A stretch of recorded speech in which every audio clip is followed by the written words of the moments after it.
Hello everyone. Today we are going to talk about management of isolated hypertriglyceridemia.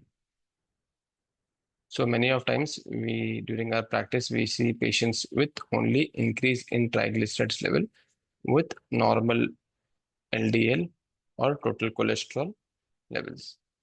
So often we get confused and see whether to evaluate this or whether to manage this or the treatment is required or not. So whenever you see increase in triglycerides with other thing normal, first thing you should do is always find out that whether this was a fasting sample or not. So ideally, for a triglycerides to be completely normal, the fasting sample should be taken and patient should have at least 12 hours of proper fasting with no intake of non-vegetarian diet for at least 24 hours. And when you take in that way only, the triglyceride level will be appropriately. Since we do not rely much only on triglycerides to decide what treatment to give, so we can also do all lipid profile samples need not be fasting only. We can do a normal lipid profiles as well. And only if triglycerides are more than 400, then only we should ask patient to get it a fasting sample because this LDL is not actually measured directly in most of the machines.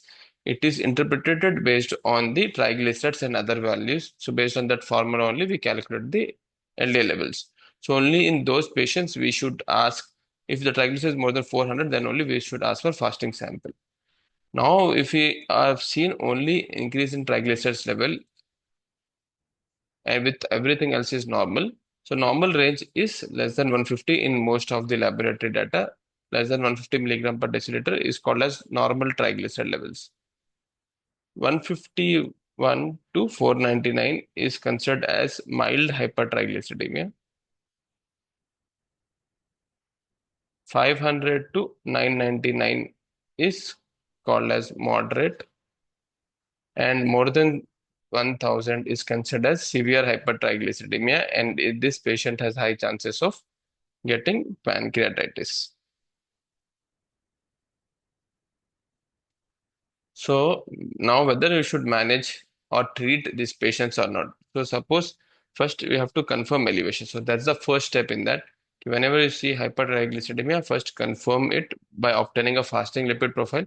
If the fasting triglycerides are more than 150, that confirms hypertriglyceridemia. Next thing to do is always rule out the secondary causes of hypertriglyceridemia because triglycerides are very unstable and can elevate in various other causes as well.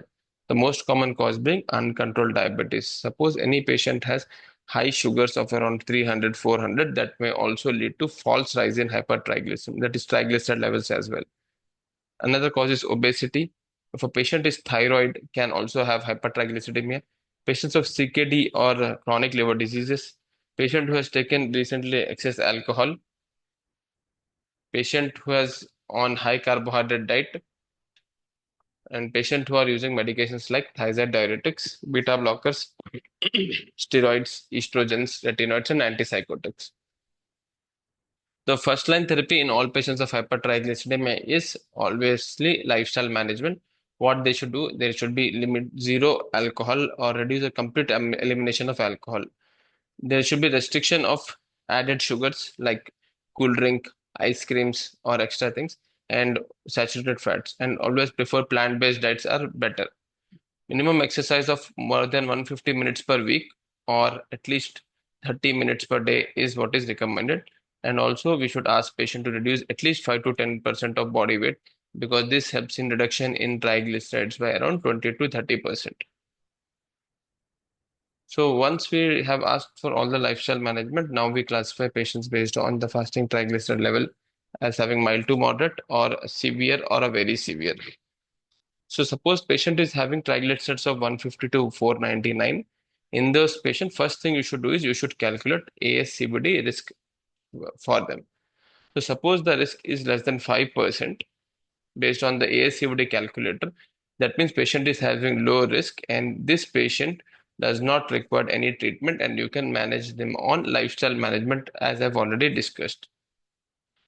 Suppose the risk of ASCVD is intermediate.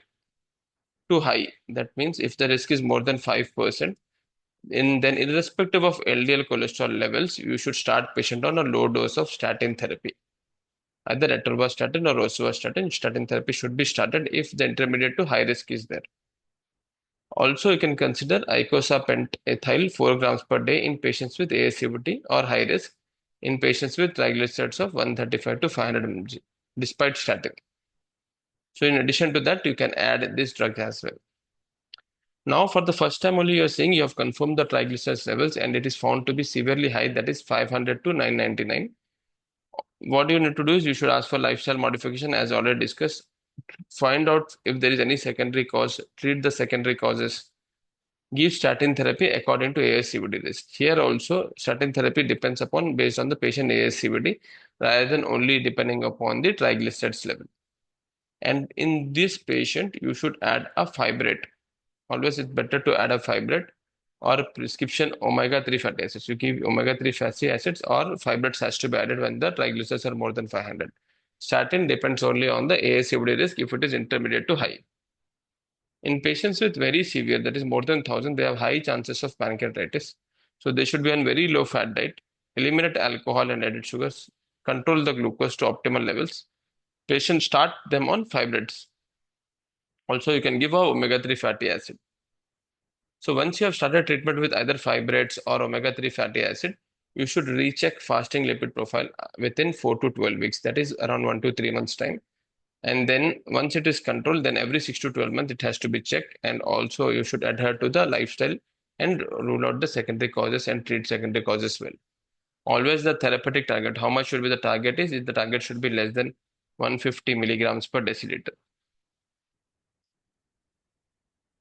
So key points to remember in the summary is ASCVD prevention is the priority in triglycerides 150 to 499. Use statin based on the risk. So based on ASCVD risk, we start them on therapy.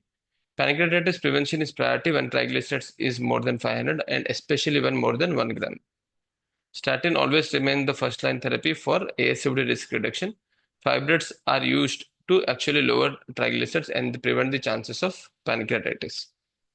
So all this discussion, this flowchart and everything is based on the latest guidelines from the 2026 ACC management of dyslipidemia. So if you have any doubts, do comment in our comment box and always follow the guidelines for proper management of the patients. Thank you.